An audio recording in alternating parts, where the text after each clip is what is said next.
안에 수능이 끝났습니다.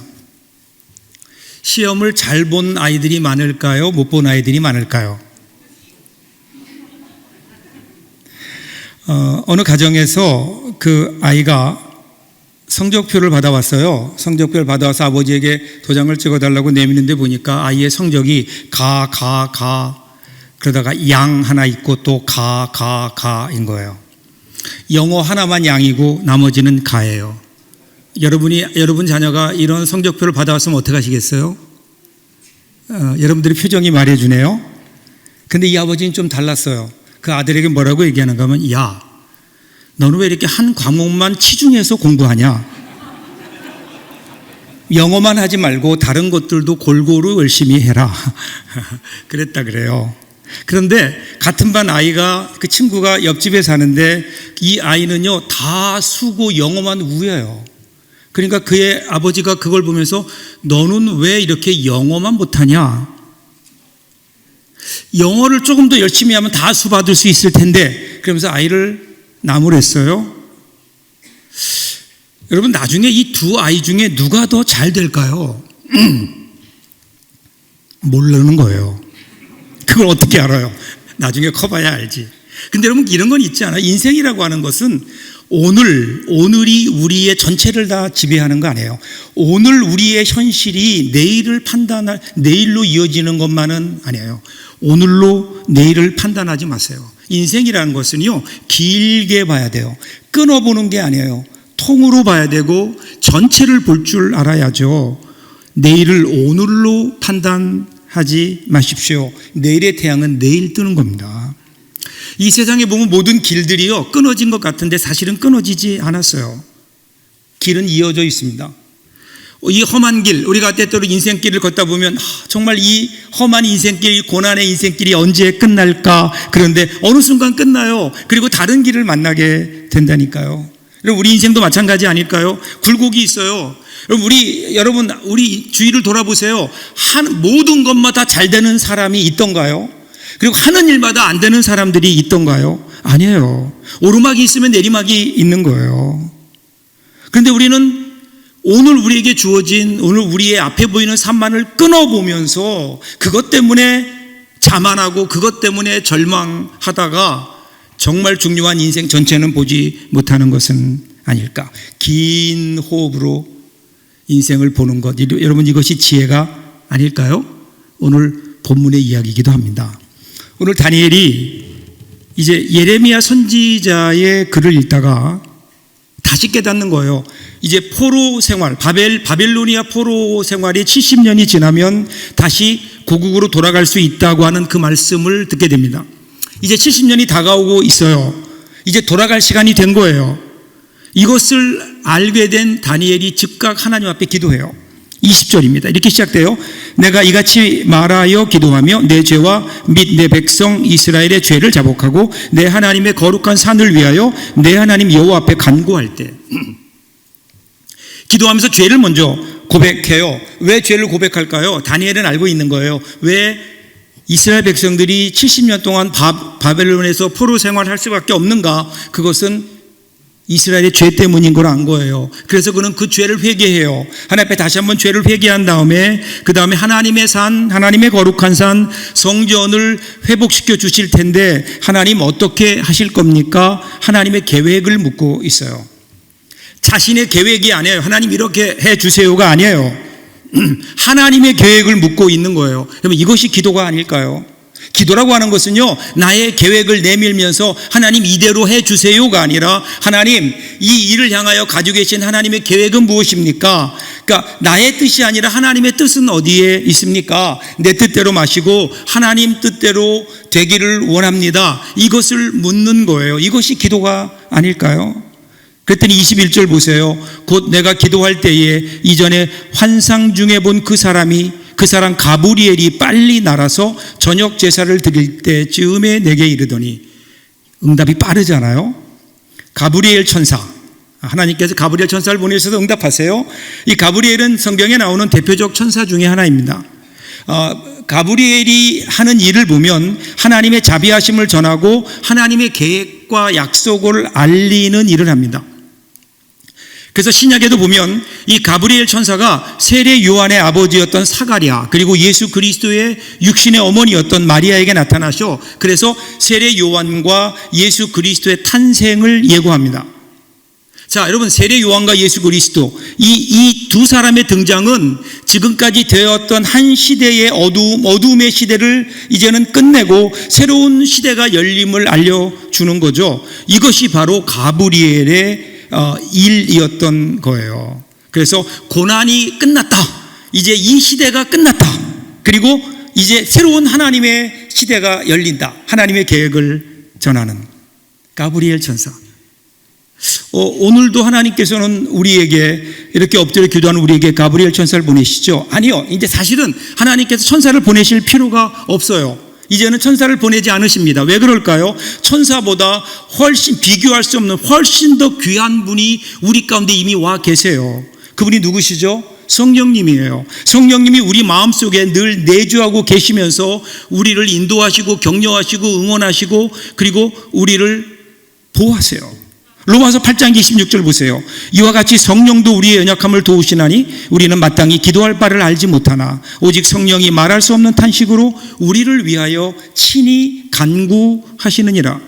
성령이 우리 가운데 계시면서 우리의 기도를 들어주시고 우리가 기도하지 못할 때 우리를 위해서 대신 기도도 해주시고 우리가 힘들 때 위로해 주시고 붙들어 주시고 인도해 주시는, 그러니까 하나님 자신이 우리 가운데 오셔서 이제는 천사가 아니라 직접 오셔서 우리 가운데 내주하시며 우리에게 말씀하시고 우리를 인도하시는데 우리가 무슨 천사가 따로 필요 있겠어요? 이미 우리 가운데 와 계시는 그분 성령님과 항상 동행하며 그분의 뜻을 깨달으며 그분의 음성을 들으며 살아가는 성령 충만한 저와 여러분들 될 수 있기를 주님의 이름으로 축복합니다. 자, 이어지는 23절 보세요. 곧 내가 기도를 시작할 즈음에 명령이 내렸으므로 이제 내게 알리러 왔느니라. 너는 크게 은총을 입은 자라. 그런즉 너는 이 일을 생각하고 이 환상을 깨달을지니라. 온 이유가 있어요. 이유가 뭐냐면 환상을 깨닫게 하기 위함이에요. 다니엘이 지금 깨달아야 될 환상은 뭐냐면 바로 앞장에 남아있는 8장에 나와 있어요. 숫양과 숫염소의 환상이에요. 이 환상은 사실은 12년 전에 하나님께서 다니엘에게 보여주신 거예요. 그리고 그때도 하나님께서는 그에게 그 환상에 대해 설명하셨어요. 그런데 다니엘이 그것을 잘 깨닫지 못해요. 그리고 오늘 9장을 보면 9장은 12년 후의 일이에요. 그러니까 12년 동안 사실은 다니엘이 이 환상에 대해서 잘 깊이 있게 깨닫지 못한 거예요. 그래서 다시 하나님께서 가브리엘 천사를 보내세요. 아직도 잘 이해하지 못하고 오해하고 있었기 때문에 가브리엘 천사를 보내서 다시 한번 하나님의 계획과 뜻을 분명히 전하십니다. 24절 보세요. 너의 백성과 너의 거룩한 성을 위하여 70일을 기한으로 정하였나니 허물이 그치며 죄가 끝나며 죄악이 용서되며 영원한 의가 드러나며 환상과 예언이 응하며 또 지극히 거룩한 이가 기름 부음을 받으리라. 다니엘의 기도에 대한 응답이에요. 기도한 내용에 하나님께서 그대로 응답하셨어요. 이스라엘 백성의 죄악을 자복하며 용서를 구하며 이스라엘의 회복을 구했더니 하나님께서 그렇게 할 것이다. 죄가 그치고 허물이 그치고 죄가 끝나며 용서될 것이다. 그리고 하나님의 나라가 다시 너희들을 회복시킬 것이다. 여기까지는 좋아요. 여기까지는 하나님의 응답에 별 문제가 없어요. 그런데 문제는요, 때예요. 때. 기간이에요. 기간. 다니엘은 바벨론 포로 70년이 끝난 걸 확인하면서 이제 남은 것은 이스라엘의 회복뿐이라고 생각을 했거든요. 그런데 하나님은 그렇게 될 것이다. 그런데 거기에 기간이 있어요. 기간이 70일이에요. 70일에 70일에. 우리말 번역에서는 이것을 70일에 이렇게 번역했어요. 그런데 사실은요, 정확한 번역은 아니에요. 이 일에라는 말, 우리 말로 보면 7일이라는 뜻이잖아요. 일주일이라는 뜻이죠. 그래서 많은 사람들이 이 70에다가 7을 곱해서 490년 이렇게 숫자적으로 그것을 이해하려고 합니다.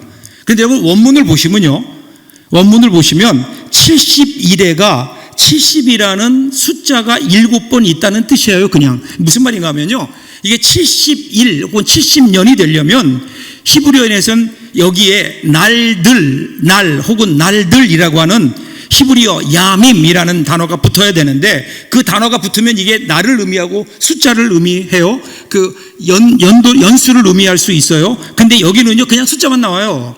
이 날이라는 이 연대적인 날이라고 하는 단어가 붙지 않아요. 그러니까 이것을 우리가 억지로 무슨 날수로 490년이다 몇 년이다 이렇게 계산할 필요가 없어요. 바람직하지 않아요. 중요한 것은 여기에서 7이라고 하는 숫자를 우리들이 관심 가져야 되는 거예요. 7이 어떤 숫자입니까? 하나님이 세상을 창조하시고 그리고 이 모든 창조를 완성하신 날이에요. 하나님께서 6일 동안 세상을 만드셨죠. 그리고 7째 날에 안식하셨어요. 그러니까 창조 사역을 완성하셨기 때문에 7이라고 하는 숫자는요 하나님의 사역의 완성이에요. 여기에다가 10을 곱한 게 70이에요. 근데 이것으로 끝나지 않아요. 여기에 또다시 7을 또 곱해요. 완전한 숫자인 거예요. 신약에도 보면요 여러분 베드로가 예수님께 나와서 얘기해요. 예수님, 어떤 사람이 저에게 잘못하면요 몇 번 용서하면 될까요? 7번 용서하면 될까요? 그때 예수님이 뭐라 그러세요? 7번씩? 70번이라도 용서해라 이렇게 말씀하시잖아요. 이게 여러분 꼭 490번을 용서해라 그런 뜻일까요? 그냥 그런 뜻이면 좋겠어요. 490번만 우리가 용서하고 산다면 우리는 다 성인들 되지 않을까요? 싸울 일이 어디 있을까요?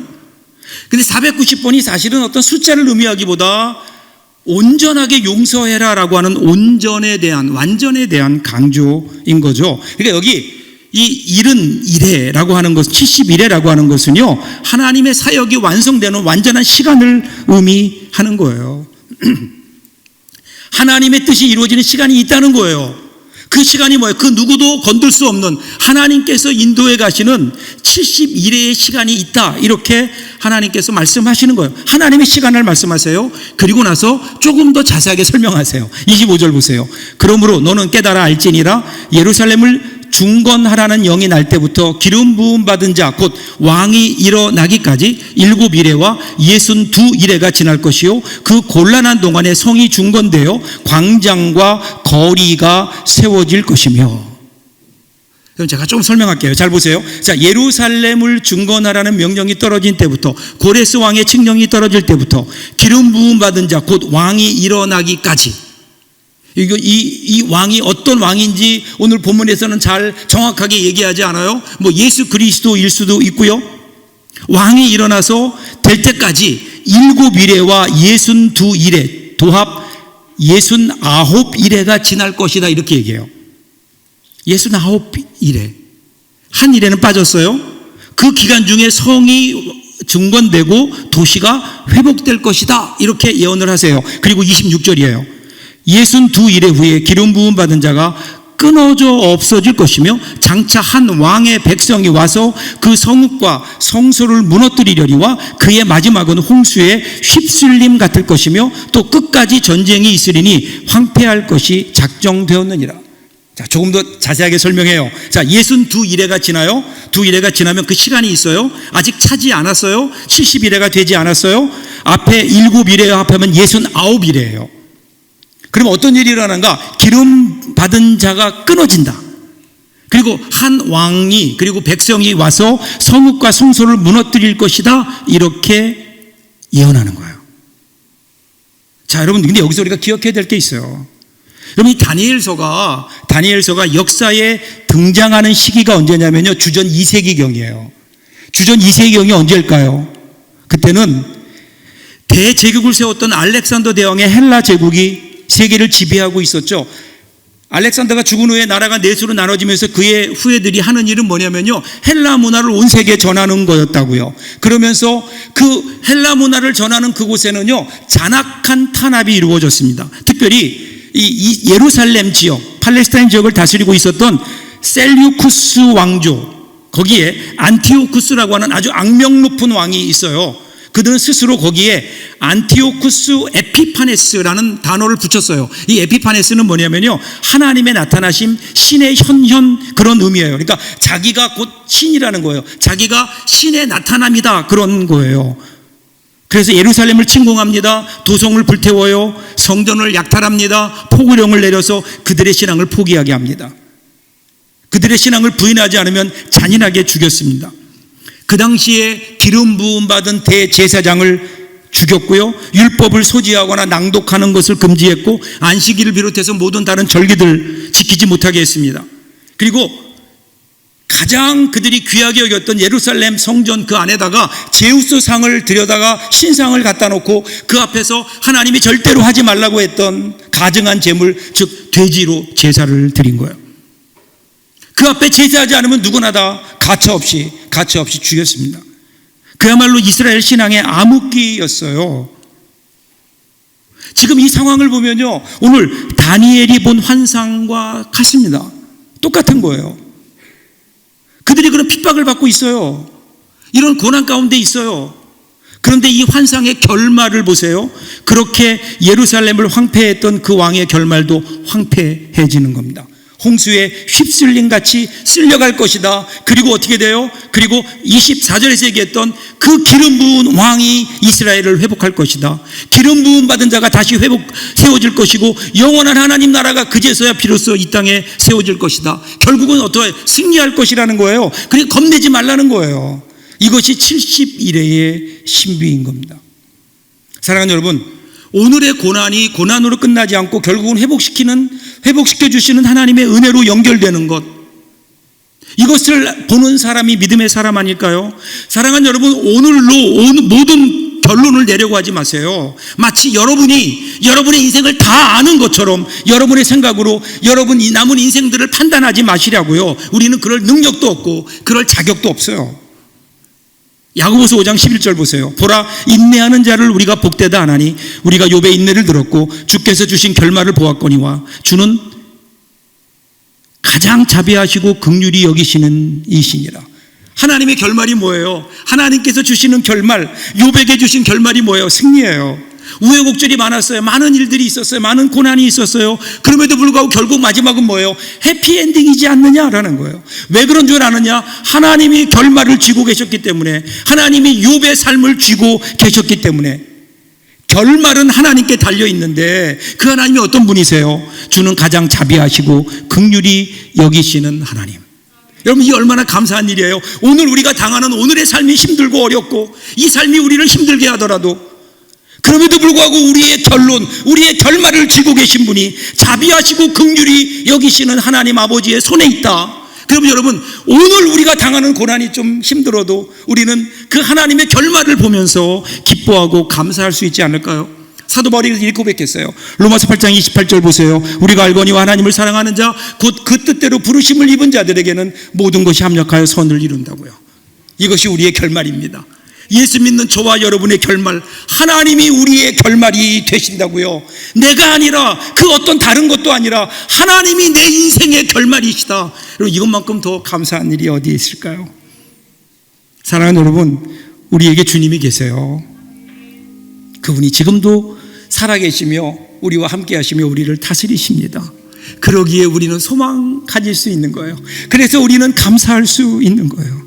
왜냐하면 오늘 내가 살아가는 삶이 어떠하든 우리의 삶은 결국은 해피엔딩일 수밖에 없기에, 최영삼 교수님이 해피엔딩이라는 글을 썼어요. 시 같은데요, 그 중에 한 부분을 읽을게요. 그래서 결국은 해피엔딩입니다. 그분이 사셨고 사신 그분이 내 안에 사시고 당신 안에 사시는 한 결국은 이 어두운 죄와 쓰라린 밤에도 다시 새벽 동터 오듯, 춥고 외롭고 시린 겨울 지나 봄꽃망울 환히 터지듯 결국은 해피엔딩입니다. 아무리 어두워도, 아무리 쓰라려도, 아무리 캄캄하고 슬퍼도, 애통하고 절망스러워도 결국 역사도 나도 당신도 그분이 사시는 한 해피엔딩입니다. 하나님이 우리의 결말이 되시기에 우리의 결론은 뭐예요? 감사야, 감사. 시편 23편 4절 보세요. 내가 사망의 묻지만 골짜기로 다닐지라도 해를 두려워하지 않을 것은 주께서 나와 함께 하심이라. 주의 지팡이와 막대기가 나를 안위하시나이다. 우리가 살아가는 삶의 환경이 음침한 사망의 골짜기 같지만 하나님이 함께 하시기에, 다윗이 이 은혜를 깨닫는 거예요. 이 하나님의 결말을 깨달은 거예요.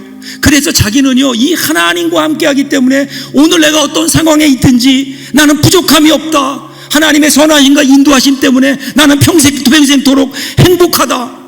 그리고 나중에 뭐라고 고백해요? 내 잔이 넘칩니다. 내 잔이 넘칩니다.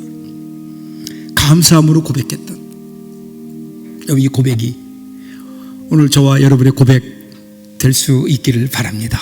그래서 오늘을 살지 마시고요, 하나님께서 우리를 이끌어 가시는 그 하나님의 인도하심, 우리의 결말 되시는 하나님의 인도하심을 따라 오늘 그 어떤 환경 속에서라도 감사하며 기뻐하며 하나님께 찬양하는 그런 사랑하는 저와 여러분들 될 수 있기를 주님의 이름으로 축복합니다.